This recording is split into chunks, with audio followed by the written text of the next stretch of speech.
오늘도 209페이지부터 213페이지까지에 걸쳐서 작은 믿음이라는 주제로 또 살펴보도록 하겠습니다. 먼저 209페이지 맨 밑에 문단부터 제가 읽겠습니다. 그때 크리스천이 친구인 소망에게 말했다. 그러고 보니 이 근처에 산다는 한 남자의 이야기가 생각납니다. 그 사람의 이름은 작은 믿음이었습니다. 비록 믿음은 작았지만 그럼에도 불구하고 그는 착한 사람이었지요. 그의 고향은 성실이란 도시였답니다. 자초지종을 말하자면 이렇습니다. 이 길 어귀에는 넓은 문에서부터 내려오는 작은 샛길이 하나 있는데 그 길은 죽은 자의 오솔길이라고 불린답니다. 그렇게 부르는 이유는 살인자들이 보통 그 길을 이용하기 때문입니다.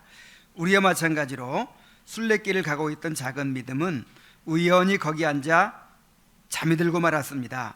그때 넓은 문에서 내려오는 오솔길에 3명의 포악한 건달들이 나타났는데 그들의 이름은 겁쟁이, 불신, 범죄로서 한 형제들이었습니다. 그 건달들은 작은 믿음이 있는 것을 보고 속력을 내어 달려왔습니다. 마침이때 그 착한 사람은 막 잠에서 깨어나 다시 여행을 시작하려던 참이었습니다. 건달들은 그의 뒤를 쫓아가면서 무시무시한 목소리로 그에게 설하고 위협을 했습니다. 이 소리에 작은 믿음은 백지장처럼 하얗게 되어 싸울 힘을 잃고 도망칠 힘도 다 잃고 말았습니다. 그러자 겁쟁이가 말했습니다. 내 돈지갑을 내놔라. 그러자 작은 믿음은 돈을 잃기 싫었기 때문에 머뭇머뭇거렸습니다.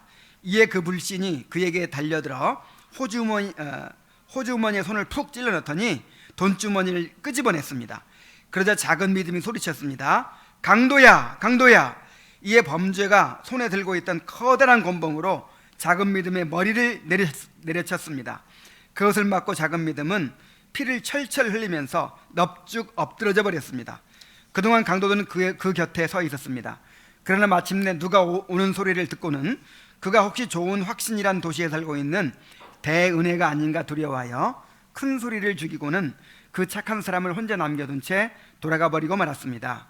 그러자 작은 믿음은 땅에서 일어나 얼른 제 길로 달려갔답니다. 이것이 이야기의 전부입니다. 하지만 그 자들이 작은 믿음에 가진 재산을 다 빼앗아 가지 않았습니까? 아닙니다. 그의 보석을 감추었던 곳은 그들이 뒤지지 않았기 때문에 그것들은 무사했지요. 그러나 제가 들은 바에 의하면 그 착한 사람은 자기 생활비의 대부분을 잃어버렸기 때문에 많은 고생을 했답니다. 강도들이 가져가지 않은 것으로는 제가 방금 이야기한 대로 보석들과 또 얼마 안 되는 잔돈이 있었는데 그 잔돈으로는 여행을 끝까지 해나가기에 충분하지 못했지요. 제가 잘못 전해들은 것이 아니라면 그는 길을 가면서 목숨을 부지하기 위해 구걸을 해야 했답니다.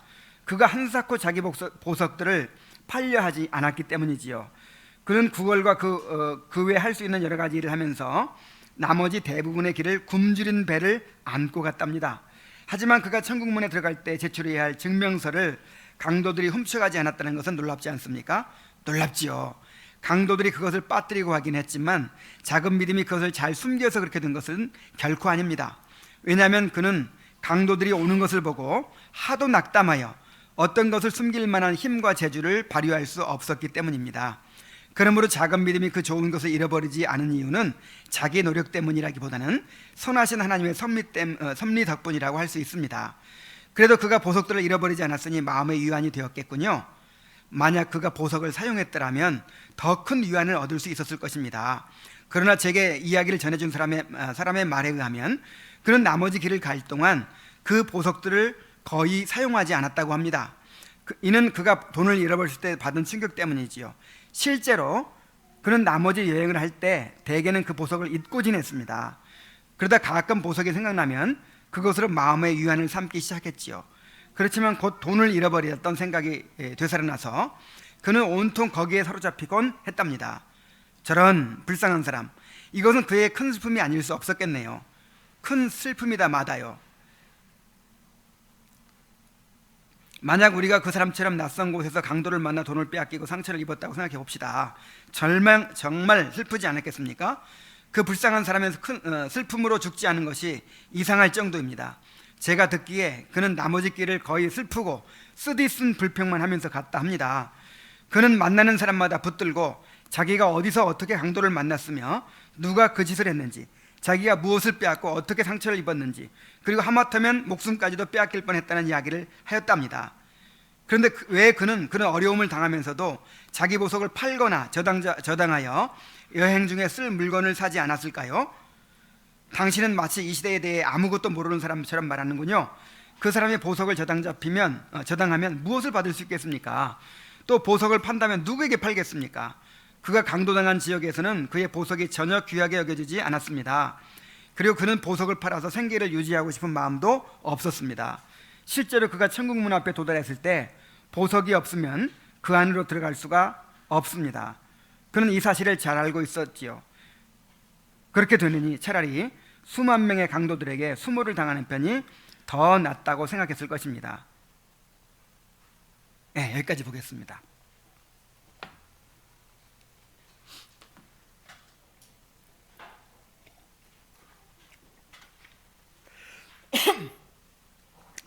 저는 새해를 맞이하면서 하나님께서 우리에게 영적 성장에 대한 갈망을 불러일으키고 계신다는 생각이 들었습니다. 요즘 우리는 주일 예배나 수요 기도회, 토요 모임, 설교, 그리고 독서 모임 등을 통해서 계속해서 영적 성장에 대한 도전을 받고 있습니다. 우리의 문제는 환경의 문제가 아니라 바로 믿음의 문제라는 것을 우리가 분명히 깨닫고 있습니다. 분명히 우리도 신앙의 위인들과 똑같이 그리스도 안에 있는 모든 신령한 복을 받았고 그들과 같은 성령을 모시고 있습니다. 하나님은 우리도 그들처럼 언약에 따라서 완전한 섭리로 인도하고 계십니다. 우리가 경험하는 모든 일들을 통해서 우리를 그리스도 형상으로 빚으시며 우리의 구원을 이루어가고 계십니다. 자, 그런데 왜 우리는 그들처럼 그리스도를 풍성히 누리지 못하는 것일까요? 우리는 왜 이렇게 좋은 환경 가운데 살면서도 전전긍긍하며 살고 작은 시험과 유혹에도 쉽게 넘어지고 열매가 없는 그런 삶을 사는 것일까요? 존 버녀는 이것이 우리의 믿음이 작기 때문이라는 사실을 작은 믿음의 이야기를 통해서 우리에게 보여줍니다. 이 작은 믿음의 이 순례 여행의 모습은 정말 우리의 모습을 너무나도 잘 보여줘요. 어쩌면 그렇게 우리들 대다수의 모습을 보여주는지 몰라요. 우리가 이제 이 철로역정에 대해서 다 해설을 듣고 나서 나중에 철로역정을 읽으면 이 내용들이 정말 우리 자신의 이야기처럼 그렇게 절실하게 다가올 것입니다. 스펄전 목사님은 철로역정을 100번을 읽었대요. 가끔 다시 어떤 이 은혜를 새롭게 하고 싶으면 철로역정을 다시 읽으면서 영적 이 삶의 원리를 또 순례자로서 어떻게 살아가야 할지를 다시 새롭게 다짐하곤 했다는 것입니다. 그래서 이 작은 믿음의 이야기가 얼마나 우리에게 절실하게 다가오는 이야기인지 오늘 여러분 경험하게 될 것입니다. 이 작은 믿음의 이야기를 통해서 우리 자신의 모습을 잘 점검하고 또 큰 믿음을 사모하며 한 해 동안 영적 진보에 더욱 힘쓰는 그런 성도들이 되기를 간절히 바랍니다.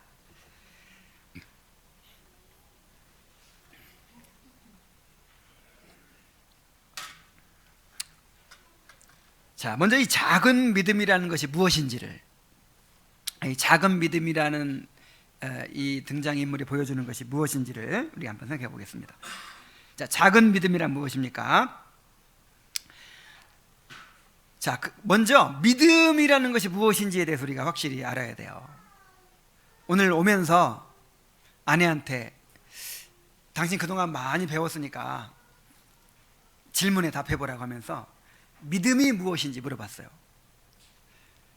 그랬더니 당황하면서 이제 대답을 하는데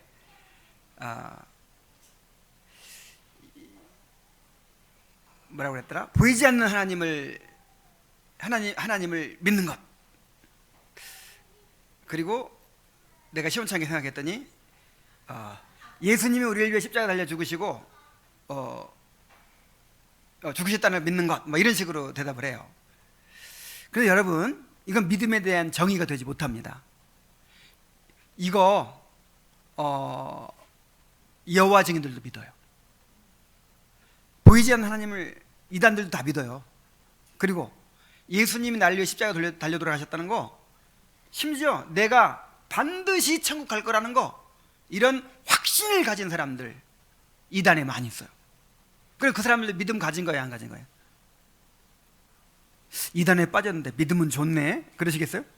이건 믿음이 아니에요. 어제 자매들 독서 모임을 하는데 우리 이세림 자매 집에 가서 했어요. 안유성 형제 집에. 근데 이세림 자매가 시집 오면서 혼수로 가져온 책들이 쫙 많이 꽂혀 있는데, 나도 막 없는 책, 나도 안 읽은 책들이 막 많아요. 근데 그 중에 토마스 구딘이라고 하는 시청교도가 쓴 믿음의 본질이라는 한 1000페이지짜리 되는 책 1권이 있어요. 왜 믿음이 뭔지에 대해서 그렇게 간단히 대답할 수 있다면 그게 한 2000페이지 되는 거 아니에요. 믿음에 대해서 너무 오해를 하고 있기 때문에, 믿음이라는 이 개념이 너무 이렇게 혼란스럽고 많은 사람들이 오해를 하고 있기 때문에, 그 믿음이 뭔가에 대해서, 성경이 말하는 믿음이 뭔가에 대해서 그렇게 두꺼운 책을 쓸 필요가 있었던 것입니다. 자, 믿음이 뭐예요, 여러분? 대답하기 곤란할 때는요, 교리문답 외워서 딱 대답하면 틀림없어요. 그러니까 우리 교리문답을 외워야 돼요. 자, 성경이 말하는 믿음이 무엇입니까? 먼저 교리문답에서 찾아보기 전에 이 사람들이 오해하는 믿음에 대해서 먼저 말씀드릴게요. 성경이 말하는 믿음은 인간 본성 차원의 믿음을 말하는 것이 아닙니다. 자, 믿음이라는 단어 자체가 기독교에만 있는 거예요, 세상에도 있는 거예요? 세상 사람들이 믿음에 대해서 많이 말해요. 근데 이 세상 사람들이 흔히 보통 말하는 그런 인간 본성 차원의 믿음을 이 성경에서 말하는 믿음으로 오해하는 데 문제가 있어요. 예를 들어서 어떤 역사적 사실을 믿는 것입니다. 여러분, 이순신 장군 믿죠? 이순신 장군 존재했다는 거, 거북선 만들었다는 거, 외적을 물리쳤다는 거 다 믿죠? 세종대왕이 존재했다는 거, 한글 창제했다는 거 믿죠? 얼마나 훌륭한 믿음이에요. 보지도 않고. 근데 이런 방식으로 예수님도 믿을 수 있어요. 예수님이 십자가에 달려 죽으셨고 내 죄를 위해 죽으셨다고 믿어요. 믿는데 이순신 장군 믿는 것과 똑같이 믿을 수 있어요. 요걸 믿음이라고 생각해서는 안 된다, 이 말이에요. 이것도 포함되지만 요것만 가지고는 인간 본성 차원의 믿음과 구별될 수가 없다는 것입니다. 또 어떤 주관적인 신념과 또 혼동합니다. 예를 들어서 이제 보통 이렇게 믿음이 무엇인가에 대해 설명할 때 목사님들도 그렇게 설명하기도 하고 신학교의 교수님도 이렇게 설명을 하더라고요. 이발소에 가서 이제 면도를 하잖아요. 면도사가 날카로운 칼로 목을 막 이렇게 하는데 살짝만 베면 어떻게 돼요? 죽어요. 근데 편안하게 잠을 자는 거예요. 뭐가 있어서? 믿음이. 이 면도사가 나를 해치지 않을 거라는 믿음, 내가 안전할 거라는 그 믿음이 있기 때문에 맡긴다는 거예요. 그리고 신호등이 파란 불이 딱 있으면 차가 막 오고 있는데도 어때요? 막 가죠. 그 신호등을 믿기 때문에, 차가 설 거라는 걸 믿기 때문에 간다는 거예요. 대단한 믿음이죠. 그리고 예를 들어 이런 걸 믿어요. 어떤 사람들은 아폴로 11호가 달에 착륙했다는 거, 이거 조작이다. 이걸 굳게 믿는 사람들이 있어요. 김대중 전 대통령은 북한에서 심어놓은 간첩이었다. 뭐 이걸 진짜 확실하게 확신하고 막 나한테 얘기하는 사람이 있더라고요. 이런 어떤 가짜 뉴스 같은 걸 확실히 믿는 사람 있죠. 음모론, 뭐 프리메이슨이 어떻고 막 이런 거 막 굳게 믿는 사람이 있어요. 자, 보지 못했지만, 그를 경험하지 못했지만 너무나도 확실하게 믿어요. 어떤 사람은 하나님께 자기의 병을 고쳐주실 것이라는 것을 확실히 믿기도 하고, 내가 반드시 천국 갈 것이라는 확실히 믿기도 하고. 자, 이런 신념을 가지는 거, 주관적인 신념을 가지는 걸 믿음이라고 오해해요. 이런 믿음이 있다. 그래서 천성적으로 약간 의심이 많고 좀 뭔가 근거가 없이 믿지 않는 사람들도 있죠. 근데 어떤 사람은 무조건 덜컥 믿는 사람이 있죠. 그럼 그 사람이 더 믿으면 좋은 건가요? 그런 식으로 이런 성경 진리에 대해서도, 또 목사님이 전하는 설교에 대해서도 그냥 이렇게 더 신념을 가질 수도 있고 안 가질 수도 있고 한단 말이에요. 그래서 요거 자체만 가지고는 참 믿음인지 알 수가 있어요, 없어요? 없습니다. 막 구원에 확신이 있으면 믿음 좋다고 그러지 마세요. 확신이 있어도 믿음이 없을 수가 있고, 의심하고 두려워하지만 믿음이 있을 수 있어요.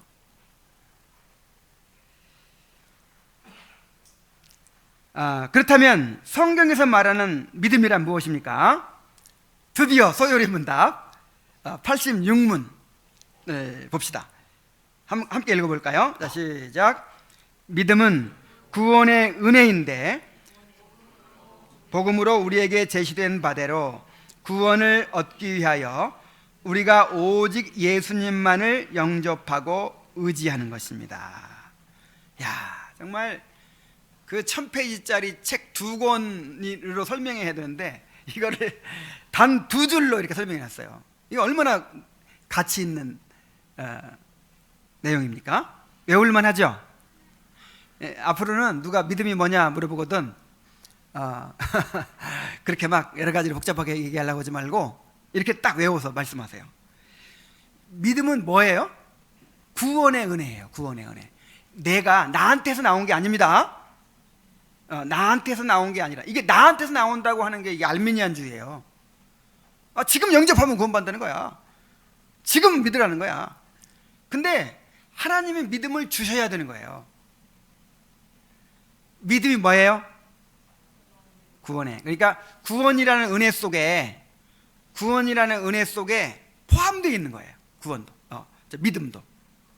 이게 한 손잡이 정도 되는 것 같아. 그 구원이라는 은혜에 칭의도 들어있고 성화도 들어있고 양자도 들어있고 영화도 들어있고 다 있죠. 그 속에 뭐도 포함되어 있어요? 믿음도 포함되어 있어요. 믿음도 하나님이 주시는 은혜예요. 그러니까 믿음은 거듭난 영혼 안에 성령께서 심어주시는 영혼의 기능이에요. 자, 그 다음에 복음으로 우리에게 제시된 바대로, 자, 무조건 믿는다고 해서 믿음이 아니에요. 뭐 카톨릭 신자들이 하나님을 믿는다, 뭐 여호와 증인 하나님 믿는다, 뭐 구원파에서 하나님 믿는다 하지만 그걸 우리가 인정할 수 없는 게 왜 그렇죠? 복음으로 우리에게 제시한 바대로. 그러니까 내 마음대로 믿는다고 믿음이 아니에요. 이 복음의 지식이 있어야 돼요. 알아야 돼. 성경이 제시하는 바를 삼위일체 하나님은 어떤 분이고, 또 그리스도께서 어떻게 인간은 또 어떠한 존재이고, 그리스도께서 우리의 구원을 어떻게 이루셨고, 우리가 그 은혜를 어떻게 받게 되는가, 이 모든 것에 대해서, 이것이 복음이잖아요. 복음. 이 복음에 대해서 알아야 돼요.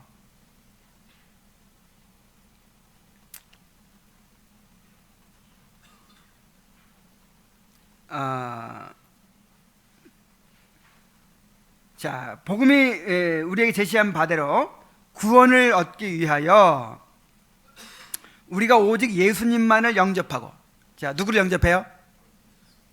예수님을 영접하는데 어떻게 영접해요? 나의 왕으로, 나의 구세주, 나의 왕으로 영접하는 거예요.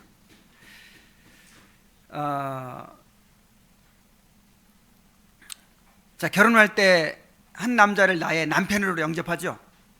그러면 이제 그 남편에게 평생 매이게 되잖아요. 결혼 그러니까 함부로 하기 어렵죠. 그런 것처럼 예수 믿는다는 것은 엄청난 의미예요. 이제 나는 당신을 위해 살겠습니다. 이제 나는 죽고 이제 당신의 이름으로 살겠습니다. 이거예요. 내가 포기되는 거예요. 예수님을 주님으로 영접하는 거예요. 그리고 오직 예수님만 의지하는 거예요. 이제 나 자신의 수단과 방법으로 사는 것이 아니라 나를 온전히 하나님께 맡기고 이제 하나님을 의지하여 살아가는 것이죠. 이게 믿음이에요, 이게.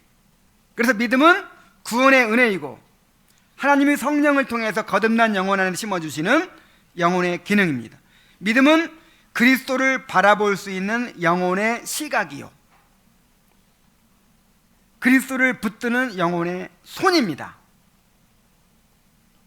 그러니까 그리스도를 바라보고 그리스도를 붙드는 거예요. 이게 믿음이에요. 믿음이 어떤 기능이라고 했잖아요. 영혼의 활동이라고 했잖아요. 우리가 부지런히 믿음을 사용해야죠. 믿음을 사용하는 방법이 뭐예요? 그리스도를 바라보고 그리스도를 붙드는 것이죠. 우리는 믿음으로 그리스도와 그의 안에 있는 모든 구속의 은혜를 바라보고 그것을 우리 자신의 것으로 받아서 누리게 됩니다. 자, 그런데 이 믿음은 계속해서 자라는 것이고 사람마다 정도의 차이가 있어요. 어떤 사람은 작은 믿음을 가지고 있고 어떤 사람은 큰 믿음을 가지고 있습니다. 그리고 똑같은 믿음이라도 영적인 상태에 따라서 일시적으로 약해지거나 강해질 수도 있어요. 그러나 중요한 것은 작은 믿음도 믿음이라는 것입니다. 큰 믿음만 믿음이 아니고 작은 믿음도 참된 믿음이에요. 작은 믿음은 성실이라는 도시 출신으로 착한 사람이었다고 했습니다. 이 말은 작은 믿음을 가졌더라도 그 사람은 그리스도와 연합한 사람이요 하나님의 자녀라는 뜻입니다. 방금 태어난 어린아이도, 저 연우나 소율이 같은 어린아이도 성인과 똑같은 대한민국 국민이죠. 똑같은 가족이죠. 뭐 아이들을 10명 치고 어른 1명씩 그렇게 인구를 계산하나요? 그렇지 않죠. 똑같은 한 부분을 차지하고 있어요. 그런 것처럼 작은 믿음도 믿음이 작아서 그렇지 참된 믿음이고 이 믿음을 가진 사람은 구원받는 거예요. 자, 그런데 중요한 것은 믿음의 정도에 따라서 그리스도를 누리는 정도가 비례한다는 것입니다. 자, 믿음이 뭐라 그랬어요? 그리스도를 바라보는, 그리스도 안에 있는 모든 은혜를 바라볼 수 있는 망원경이라고 했죠. 이 영적인 시각이라고 했죠. 그것을 얼마나 더 잘 바라보느냐는 믿음의 정도에 달려 있는 거예요. 그리고 그리스도를 붙드는 것이라고 그랬죠. 그리스도를 붙드는 힘이 어린아이 손처럼 약해요. 그러면 뭐 조그맣게 못 받겠죠. 그래서 믿음의 정도에 따라서 그리스도를 누리는 정도가 비례한다 이 말이죠. 큰 믿음을 가진 사람은 어떤 상황 속에서도 구원의 확신과 위로를 충만히 누리며 풍성한 열매를 맺는 삶을 삽니다. 그러나 작은 믿음을 가진 사람은 그리스도 안에 있는 은혜를 제대로 누리지 못하고 온갖 시험과 유혹에 쉽게 넘어지며 하나님과 사람을 위하여 살아갈 수 있는 힘이 없습니다. 그러니까 이 세상의 즐거움과 위로를 완전히 버리지 못하고 자꾸만 유혹에 빠지죠. 자, 이러한 이제 이해의 기초에서 이 작은 믿음의 모습을 봅시다. 이 작은 믿음이 강도를 만났어요. 좁은 길에서 넓은 길로 이어지는 작은 샛길이 있었는데 살인자들이 그 길을 이용하기 때문에 이 길을 죽은 자의 오솔길이라고 불렀습니다.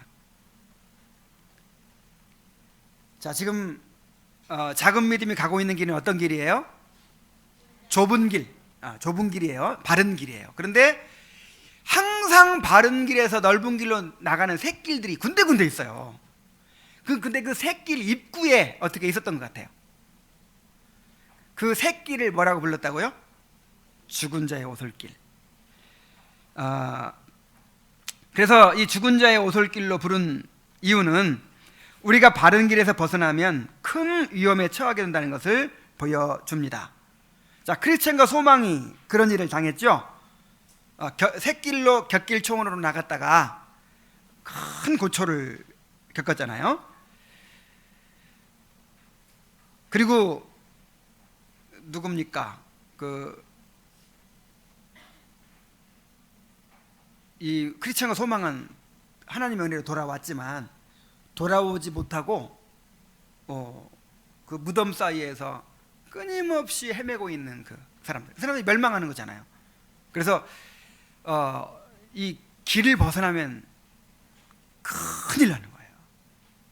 그래서 이 벗어나는 길이 죽은 자의 오솔길이에요. 그래서 여러분 좀 쉽고 편한 길을 찾아서 뭔가 이 고난을 피해서 이렇게 쉽고 편한 길로 가려고 하는 이게 얼마나 위험한 것인가 하는 것을 깨달아야 됩니다. 그래서 꼭 그 길로 들어가지 않더라도 그 입구에만 있어도 위험해요. 동물원에 가면은 이제 사람들을 위험하니까 철망으로 이렇게 막아놨죠. 철망으로 막아놨으니까 철망 바깥에만 있으면 안전하죠. 근데 철망에 딱 붙어 있는 것도 위험해요. 철망에 손가락 넣고 붙어 있고 그럴 때 막 그냥 물어버릴 수 있고 막 뺏어가 버리고 막 그러잖아요. 머리카락 잡아당기고. 그래서 안전하게 멀리 떨어져 있어야 됩니다. 작은 믿음은 우연히 이 길에 앉아 있다가 잠이 들고 말았어요. 그러니까 이 좁은 길 안에 있다는 것 때문에 이 철망이 막혀 있으니까 난 안전해 뭐 이런 식으로 이제 하는 것처럼 좁은 길 안에 있다는 것 때문에 영적인 경계를 게을리하고 경건의 의무를 소홀히 하다가 자신도 모르게 시험에 들게 된 것입니다.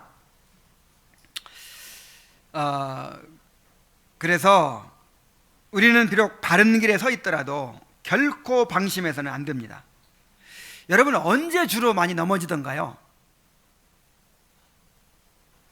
우리는 오히려 큰 은혜를 받게 되었다든지 큰 승리를 경험한 후에 혹은 어떤 큰 문제가 해결된 후에 쉽게 넘어지게 되는 경우가 많습니다.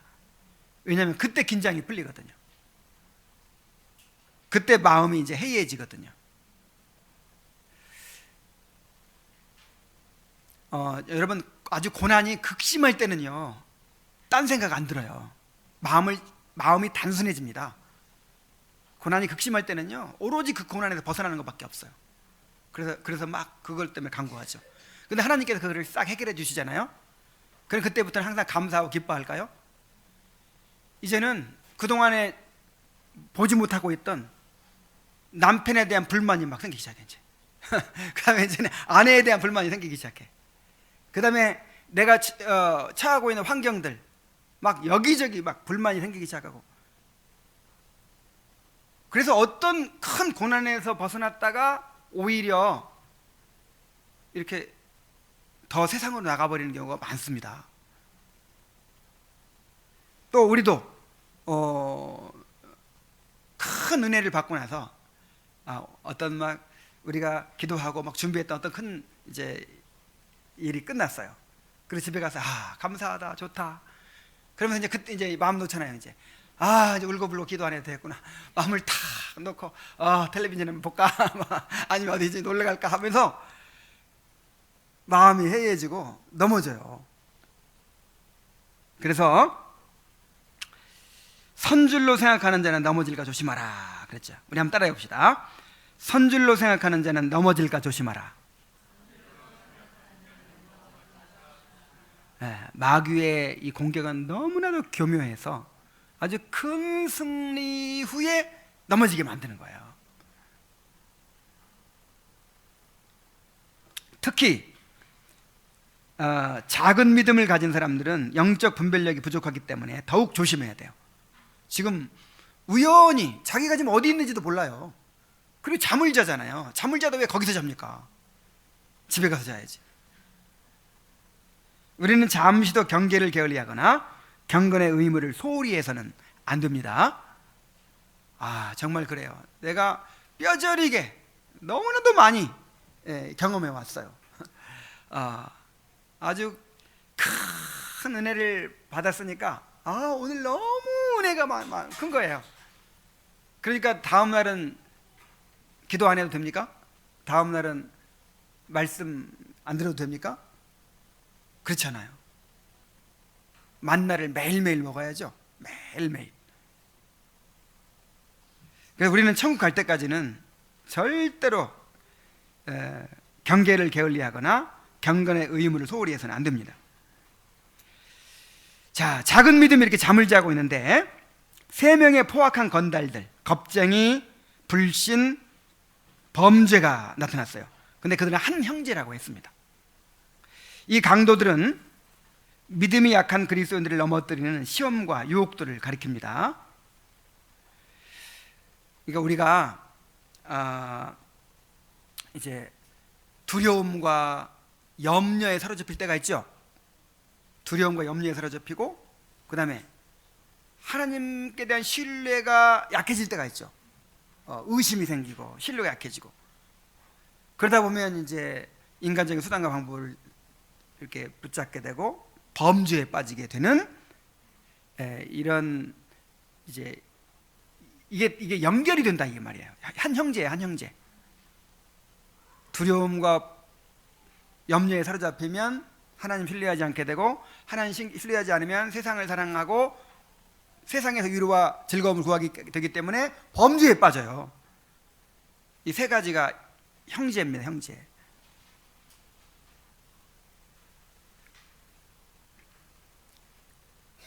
성경은 우리에게 마음을 강하게 하고 담대히 하라고 명령합니다. 하나님이 우리에게 주신 것은 두려워하는 마음이 아니요 오직 능력과 근신하는 성령과 근신하는 마음이니 그랬어요. 그래서 여러분 두려움과 염려가 올 때 이건 누가 준 마음이 아니다. 하나님이 주신 마음이 아니다. 내 마음이 약해져요. 막 담대함이 없어져요. 두려워져요. 막 겁이 생겨요. 그러면 이게 틀림없이 지금 이 악당들이 지금 나한테 몰려오고 있다는 사실을 기억해야 돼요.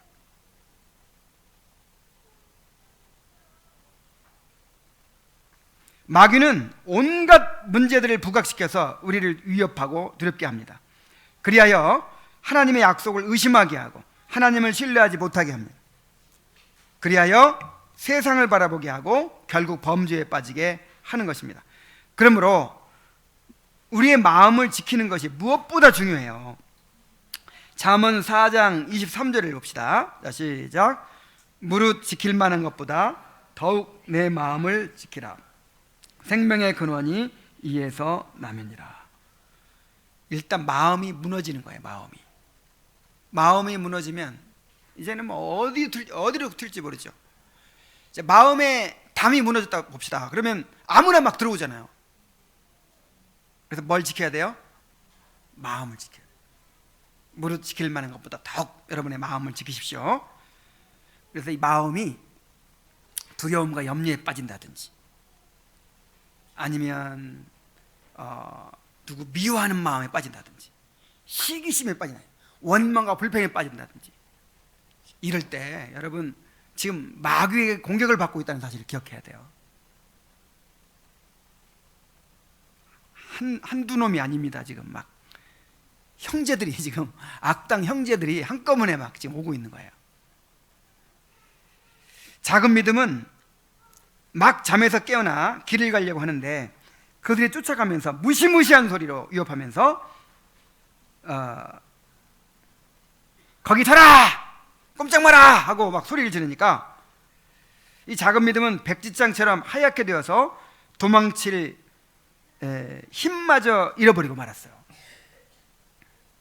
자, TV에서 오늘은 제가 이 예화까지 다 썼습니다. TV에서 물소를 사냥하는 것을 사자가 물소를 사냥하는 것을 봤어요. 이 물소가요 사자보다 한 몇 배 더 큽니다. 힘도 세고 그 다음에 치명적인 뿔도 있어요. 그래서 사자가 이게 때로 덤벼야 한 마리를 이제 사냥할 수 있어요. 그리고 물이 지어 있을 때는 절대 못 건드립니다. 그래서 일단 무리에서 따로 떨어져 있는 놈을 둘러싸고 이렇게 이제 공격을 하는 거예요. 근데 이 물소가 힘이 있기 때문에 이 물소에서 받쳐가지고 사자가 죽는 경우도 있어요. 한번 받아버리면 그리고 뿔로 찔리면 치명상을 입거든요. 그렇기 때문에 물소가 정신만 바짝 차리고 대항을 하면서 그 무리들이 있는 곳으로 가기만 하면 승리해요. 너무 간단해요. 그냥 막 가면 힘이 세가지고 막 물고 늘어져도 어쩔 수 없어요. 근데 사자들이 으르렁거리면서 막 이렇게 둘러싸잖아요. 그러면 이 초식동물들은 겁이 나가지고 얼어붙어 버려요. 이제 겁이 나가지고 어찌해야 할 바를 모르는 거예요. 당황해가지고. 그래서 바로 한 몇 미터, 바로 몇 미터 가면 무리들이 우글우글 하고 있는데 거기만 가면 사는데 그냥 그 자리에서 그냥 사자한테 잡아먹히는 거예요. 이와 같이 믿음이 작은 자들은 시험과 유혹이 다가올 때 용기 있게 맞서 싸우거나 적극적으로 피하지 못합니다. 믿음으로 싸워본 경험도 없고 이겨본 경험이 없어요. 그래서 확신 없이 머뭇거리다가 우는 사자와 같이 삼킬 자를 찾는 마귀의 공격에 그냥 어이없이 무너지고 말아요. 자, 그러나 다윗을 보십시오. 사자와 싸우고 곰과 싸우면서 큰 믿음을 가지게 되었기 때문에 골리앗을 만났을 때에도 두려워하지 않고 담대하게 맞서 싸울 수가 있었습니다.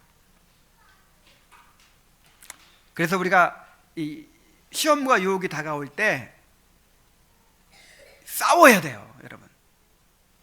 나는 너무 연약한 사람이 어쩔 수 없어. 그러면 항상 작은 믿음에 머무를 수밖에 없어요. 자, 믿음이 언제 자랍니까? 다윗처럼 곰하고도 한번 싸워보고 사자하고도 한번 싸워보고 그래야 골리앗하고 싸울 수 있는 믿음이 생기잖아요. 근데 처음부터 싸움을 포기하는 거야. 그러면 어떻게 믿음이 자랍니까? 믿음은 싸움을 통해 크는 겁니다.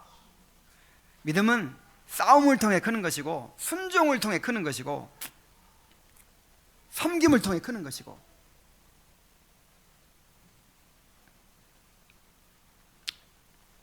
믿음을 이렇게 활용을 해야 믿음의 근육이 자라나요.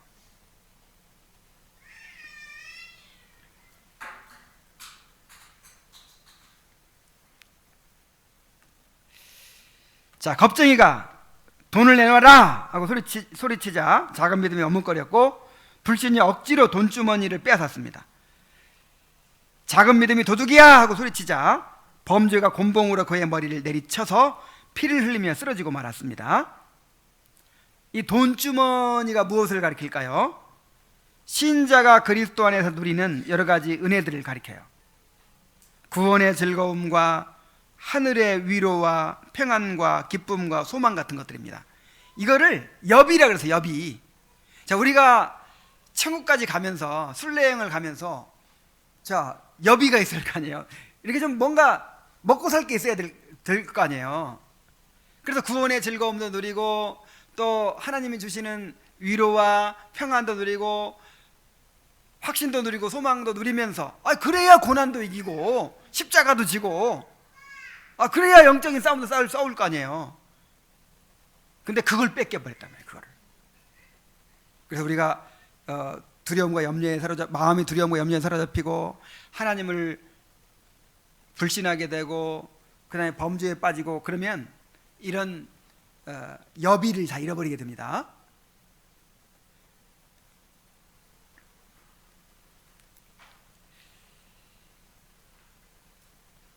또한 범죄에게 맞고 피를 흘리면서 쓰러졌다는 것은 이제 두려움과 의심에 빠지고 결국 범죄에 빠지게 된 것을 보여주죠.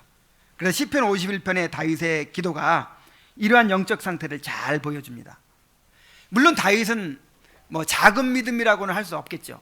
근데 그 똑같은 작은 믿음이라도, 똑같은 큰 믿음이라도 그 영적인 상태에 따라서 약해지고 강해지고 한다고 그랬죠. 근데 이제 그 다윗은 일시적으로 이제 시험에 빠진 거죠. 믿음을 잃어버리고 시험에 빠진 거예요. 그래서 어떻게 됐습니까? 나중에 이제 시편 51편에서 하나님 앞에 부르짖어 기도한 내용을 보면은 그가 잃어버린 것이 무엇인지를 알 수 있죠. 내 속에 정한 마음을 창조하시고 내 안에 정직한 영을 새롭게 하소서. 나를 주 앞에 쫓아내지 마시며 주의 성령을 내게서 거두지 마소서. 내게 구원의 즐거움을 회복시켜 주시고 자원하는 심령을 주셔서 나를 붙드소서. 요거 하나하나가 다 내가 만들어낼 수 있는 게 아니고 은혜로만이 누리게 되는 거예요. 성령을 통해서 은혜를 받아야만이 누릴 수 있는 것들이에요. 이게 다. 근데 우리가 시험에 빠지고 죄에 빠지면 요걸 잃어버려요. 이거를.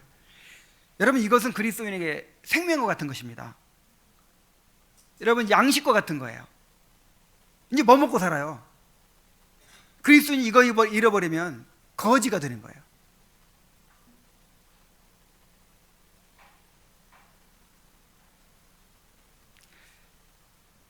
그러나 그들은 누가 오는 소리를 듣고 그가 혹시 좋은 확신이란 도시에 살고 있는 대은혜가 아닌가 두려워하여 그를 버려두고 가버렸고 그는 땅에서 일어나 얼른 제 길로 달려갔습니다.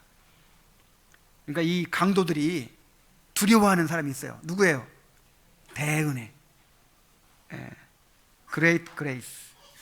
대은혜. 이 대은혜는 이 작은 믿음과 대비되어 있는 사람이기 때문에 큰 믿음이라고 해야 될 텐데 왜 대은혜라고 했을까요?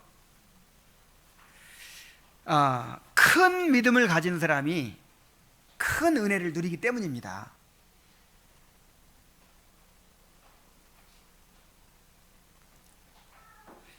강도들은 대은혜가 오는 소리를 듣고 작은 믿음을 버려두고 가버렸다고 했어요. 그러니까 사자도요, 그 물소 무리들이 있으면, 자, 물소 무리들이요 사자를 막 쫓아가잖아요. 막 도망가요. 사자가 잘못해가지고 물소 무리들 안에 이렇게 들어가게 되잖아요. 그러면 완전히 그냥 이 물소가 한번 받아버리면 공중으로 날아가 버려요. 그리고 뿔에 한번 찍히면 치명상이에요. 그래서 사자가 그렇게 해서 죽는 경우가 많아요. 그래 물소 무리들이 무리져 있을 때는 이제 자기들이 함께 있으니까 사자를 막 쫓아요. 사자가 도망가요. 바로 이 대은혜, 대은혜가 있으면요, 큰 믿음을 가진 사람들이 모여 있으면 이런 마귀의 이런 공격을 우리가 물리칠 수 있단 말이에요. 그래서 물소들이 무리지어 있을 때 사자들이 이길 수 없는 것처럼 우리가 은혜를 풍성하게 누리는 사람들과 함께 있으면 쉽게 넘어지지 않습니다. 그래서 우리가 영적인 싸움에서 승리하려면 성도의 교제가 이렇게 중요한 거예요. 그러니까 아무리 힘세도, 아무리 뭐 뿔이 막 크게 나고 막 덩치가 그 힘이 세도 따로 떨어져 있으면 결국에는 사자 밥 돼요. 근데 연약해도 함께 있으면 마귀가 절대로 무너뜨릴 수 없어요. 그러니까 여러분 함께 있어야 됩니다. 막 은혜를 나누는, 은혜를 누리는 그런 성도들과 함께 있어야 돼요.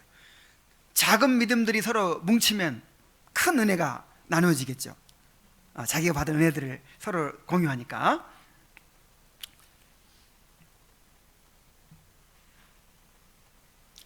작은 믿음은 다행히 보석까지는 빼앗기지 않았고, 또한 천국에 들어갈 때 제출해야 될 증명서도 하나님의 은혜로 간직할 수 있었습니다. 자, 보석은 무엇을 가리킬까요? 우리의 보배이신 그리스도를 가리킵니다. 또한 천국에 들어갈 때 제출해야 될 증명서는 그리스도의 피로 세워주신 언약을 가리킵니다. 작은 믿음은 시험에 빠져서 그리스도 안에서 누리는 평안과 위로와 소망을 잃어버렸지만, 그렇다고 해서 그리스도로부터 돌아서거나 믿음을 저버린 것은 아니었습니다. 그래서 작은 믿음을 가진 사람들은 위선자들과는 달라요. 자, 위선자들은 어때요? 위선자들은 처음에는 이 작은 믿음 가진 사람보다 훨씬 더 훌륭한 그리스도인처럼 보입니다.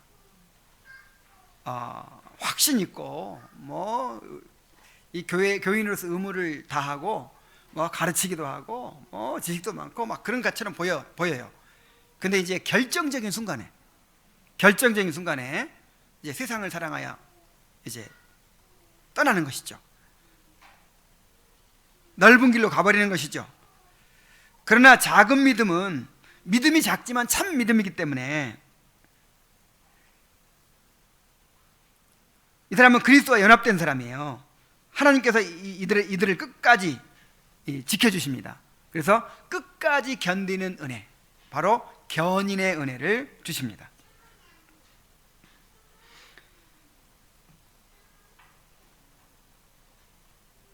그래서 강도들이 막 돈 훔쳐갈 때 보석은 못 훔쳐갔잖아요. 그 증명서를 못 훔쳐갔잖아요. 이건 잘 감춰서가 아니에요.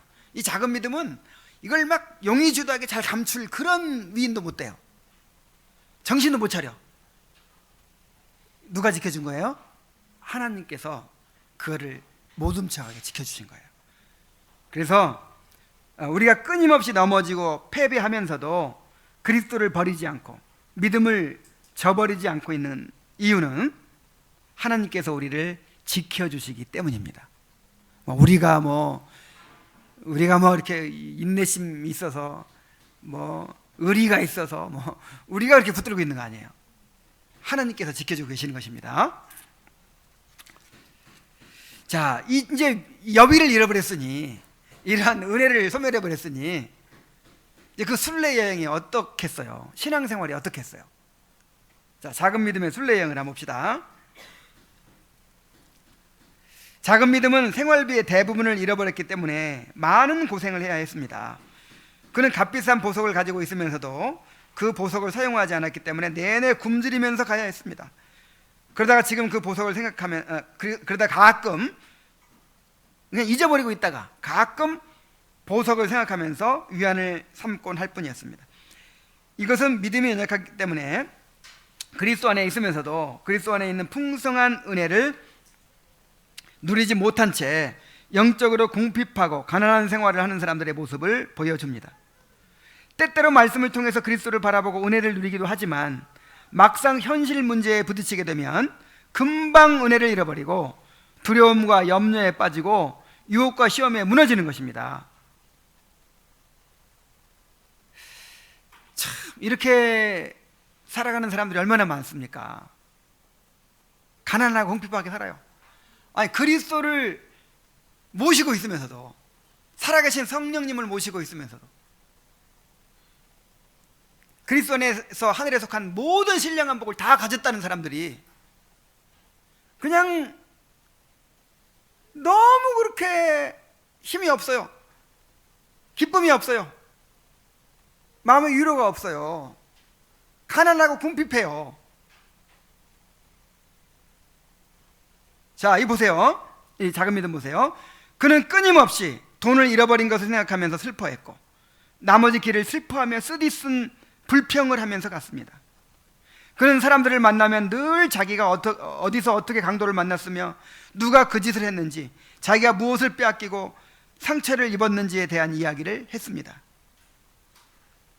야, 이 믿음이 작은 사람들, 그러니까 뭘 생각해요? 늘 끊임없이 돈 잃어버린 거 생각해요. 그러니까 나의 그 어려운 처지를 생각해요. 나는 집도 없다, 나는 뭐가 없다, 나는 이런 문제가 있다, 나는 뭐 어떻다. 늘 이런 현실 문제, 이거에 사로잡혀 가지고 그렇게 기죽고 염려하고 슬퍼하고 탄식하고 걱정하고 근심하고 그렇게 살아요. 아니, 하늘에 속한 모든 신령한 복을 다 소유했다면서, 이 땅에 속한 뭐 갖지 못했다고 그렇게 초라하게 살아요. 믿음이 작은 사람은 이렇게 그리스도 안에는 부요를 누리지 못하고 그 마음이 이 땅에서 잃어버린 것들에 사로잡혀 있습니다. 그리스도 안에서 행복을 누리지 못합니다. 배는 타고 있지만 멀미를 하는 사람과도 같아요. 결국 목적지까지는 가겠지만 항해를 즐기지 못하고 고통스럽게 가죠. 그래서 기도를 해도 교제를 해도 늘 자기 사정을 하소연하는 것밖에 없어요. 물론 이제 성격에 따라서 자기 사정 얘기 안 하는 사람도 있죠. 얘기하든 안 하든 중요한 건 초점이 다 어디에 있어요? 내 문제예요. 내 문제. 내 문제에 사로잡혀서 늘 살다 보니까 이 아웃풋이 하나도 없는 거야. 늘 나 하다 보니까 뭐 열매가 없어. 하나님의 영광을 위해서, 그리스도를 사랑하기 위해서, 아니면 다른 성도를 어떻게 돌보기 위해서, 교회를 위해서 뭐 기도하고 갈망을 하고 슬퍼하고 그걸 추구하고 그런 게 없어요. 그럴 새가 어디 있어. 항상 내 문제가 큰데, 내 발등에 불이 떨어졌는데. 그래서 오로지 자기 자신에게 사로잡혀서 열매 없는 삶을 살게 됩니다. 여러분, 이것을 지금 작은 믿음과 큰 믿음 딱 두 종류밖에 있는 거 아니죠? 그 정도의 차이가 이렇게 있는 거잖아요. 그러니까 이제 가장 극단적으로 한 면을 얘기하고 있는 거예요. 꼭 이렇지 않더라도, 이보다 좀 나을지라도 이런 문제들이 있다 이 말이죠.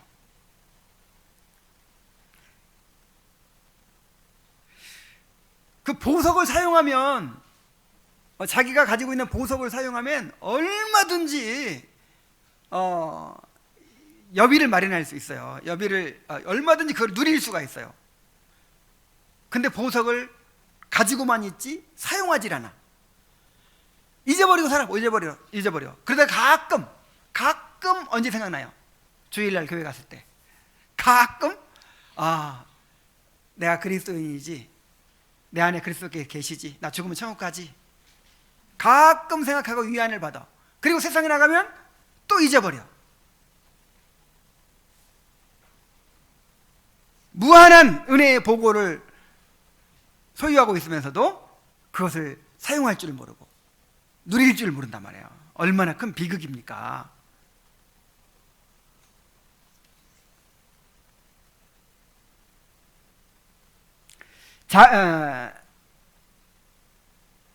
그런데 그렇다고 해서 또 위선자와는 또 다르잖아요. 작은 믿음일지라도 참 믿음을 가진 사람이기 때문에 보석을 팔거나 저당 잡히려고 하진 않아요.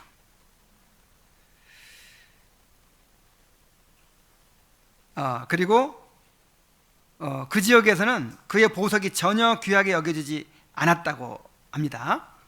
자, 이것은 신자가 세상 속에서 경험하는 외로움을 보여줍니다. 우리는 그리스도라는 보석을 가지고 있지만 세상 사람들은 그 보물을 알지 못해요. 그래서 보배가 되신 그리스도를 함께 나눌 수가 없어요. 내가 그리스도를 모시고 있다는 것 때문에 사람들이 나를 격려해주거나 위로해주거나 인정해주거나 하지 않아요. 그래서 외로울 수밖에 없습니다. 그게 얼마나 외롭겠어요. 그래서 보세요. 차라리 세상 즐거움을 포기하지 않은 사람들은 그걸로 살아요. 그걸로. 그래서 교회 안에 육신적인 그리스도인들이 많은 거예요. 근데 이 참 믿음을 가진 사람들은 또 세상 즐거움을 이제 포기했거든요. 이것도 없지, 그리스도께로부터 오는 즐거움도 없지. 그러니까 가난하죠. 그리고 오히려 어떻게 보면은 최악의 경우 적당히 육신적으로 사는 사람보다 훨씬 더 불행한 것처럼 보이기도 해요. 오히려 세상 사람보다 더 못하기도 해요. 어떤 면에서. 이건 극단적인 예를 드는 거예요 지금.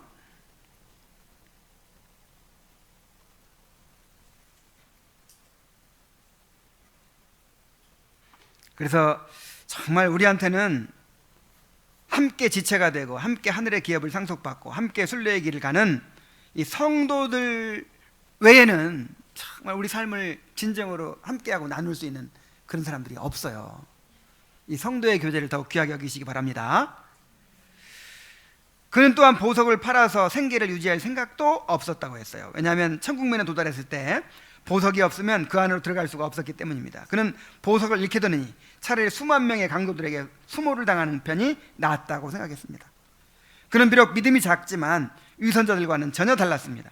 위선자들은 신앙 고백을 하고 교인으로서의 의무를 잘 감당하여 누구보다 훌륭한 신자인 것처럼 보였지만 결정적인 순간에 믿음을 저버리게 됩니다. 그러나 비록 작더라도 참된 믿음을 가진 사람은 결코 믿음을 저버리지 않습니다. 자, 이제 결론입니다.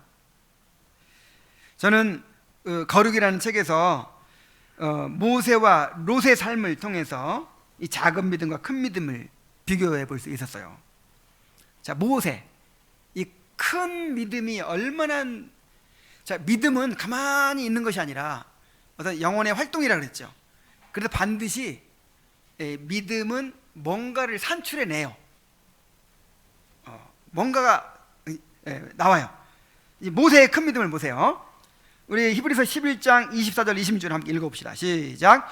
믿음으로 모세는 장성하여 바로의 공중의 아들이라 칭함받기를 거절하고 도리어 하나님의 백성과 함께 고난받기를 잠시 죄악의 날을 누리는 것보다 더 좋아하고 그리스도를 위하여 받는 수모를 애굽의 모든 보화보다 큰 재물로 여겼으니 이는 상주심을 바라봄이라. 자, 모세가 믿음을 가졌기 때문에, 자, 믿음은요, 나 이순신 장군 믿어, 세종대왕 믿어, 세종대왕이 한글 창제한 거 믿고 이순신장이 거북선 만들어서 외적 퇴치한 거 믿어. 자, 이 믿음과 우리가 주님을 믿는 믿음과 다른 점은 뭐냐면요, 요 믿음은 그렇다고 해서 이순신 장군에게 내 인생을 바치는 건 아니잖아요. 상관없어요. 그냥 그 사실을, 역사적 사실을 인정할 뿐이에요. 예수님께서 나를 위해 십자가를 돌아가시고 나를 구원하셨다고 아무리 백날 믿어도 실제로 그래서 어쨌다는 건데, 그래서 내가 예수님께 내 자신을 온전히 드리게 될 때 그게 믿음이에요. 믿음은 실제로 그렇게 하게 만들어요. 영안이 열리는 거예요. 눈을 열어서 그리스도를 바라보고 내 손으로 붙드는 거예요. 그런 일이 안 일어나면 믿음이 아니에요. 모세는 어떤 일이 일어났어요? 엄청난 것을 포기합니다. 바로의 공주의 아들이라 칭함받기를 거절하고, 그 다음에 또 엄청난 것을 선택합니다. 하나님의 백성과 고난받기를 잠시 죄악의 날을 누리는 것보다 더 좋아하고, 근데 가치관이 바뀌어요. 그리스도를 위해 받는 수모를 애고의 모든 보화보다 더 큰 재물로 여겼다. 그러니까 이야, 참 믿음의 능력이라고 하는 거 정말 놀랍습니다. 엄청납니다. 이게 큰 믿음이에요. 얼마나 커요, 믿음이. 자, 롯의 믿음을 봅시다. 롯은 작은 믿음을 가졌어요. 롯은 정말 회심한 그리스도인이었죠. 근데 작은 믿음을 가졌어요. 그는 쉽고 편한 길을 선택하여 소돔성에 살았습니다. 그는 타락한 소돔성에 살면서 날마다 그의 심령이 상했습니다. 자, 기쁨이 있어요, 없어요? 차라리 아예 그냥 거듭나지 못했으면 소돔성에 어울려서 즐겁게 살 수 있었을 거예요. 근데 그게 아니라는 걸 알거든. 그냥 기쁨이 없는 거예요. 재산은 늘어가요. 사람들에게 인정은 받아요. 근데 영혼을 채워주는 기쁨은 없어요. 오히려 심령이 늘 상해요. 죄악 세상을 보면 이러면 안 되는데, 내가 여기서 이러고 있어서 안 되는데. 롯을 한마디로 제시라이 뭐라 그래요? 꾸물거렸다. 꾸물거리고 있어요, 그냥.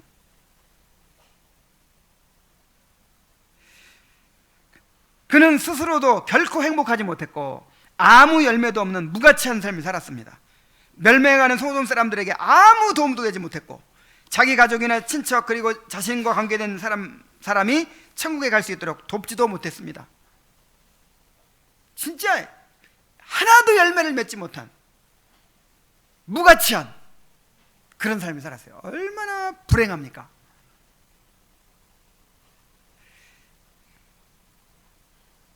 모세와 같은, 바울 같은 큰 믿음을 가진 사람이 됩시다. 그럴 때 우리가 풍족하게 살고 행복하게 살고 많은 열매를 맺게 될 것입니다. 그러나 작은 믿음에 머물러 있으면요, 나 자신도 불행하고 내 가족을 위해서, 교회를 위해서, 다른 사람을 위해서, 또 하나님의 영광을 위해서 아무것도 내놓을 것이 없는 그런 마이너스 인생, 그냥 그야말로 아무것도 없는 무가치한 인생을 살게 될 것입니다. 올 한 해 동안 우리에게 큰 믿음을 달라고 기도합시다. 그리고 영적 진보를 위하여 더욱 힘쓰도록 합시다. 믿음은 구원의 은혜이기 때문에 누가 주셔야 돼요? 하나님이. 그런데 놀라운 것은 구원의 은혜이면서 동시에 인간의 인격적 작용을 사용해요. 지성과 감정과 의지를 사용해요. 그래서 믿음을 주셔야 되는 거지만 한편으로는 우리가 힘써 영적 성장을 이뤄가야 돼요. 2019년도에는 정말 우리가 믿음이 성장하는 한 해가 되도록 합시다. 영적 진보에 더욱 힘써 나가도록 합시다. 기도하겠습니다. 하나님 아버지, 오늘 작은 믿음을 통해서 우리의 연약한 믿음의 모습을 보여주시고 큰 믿음을 사모하고 갈망하게 해주신 것을 감사드립니다. 아버지 하나님, 올 한 해 동안 우리가 더욱 힘써서 성장해 갈 수 있도록 인도하여 주옵소서. 우리가 큰 믿음을 가질 수 있도록 인도하여 주시옵소서.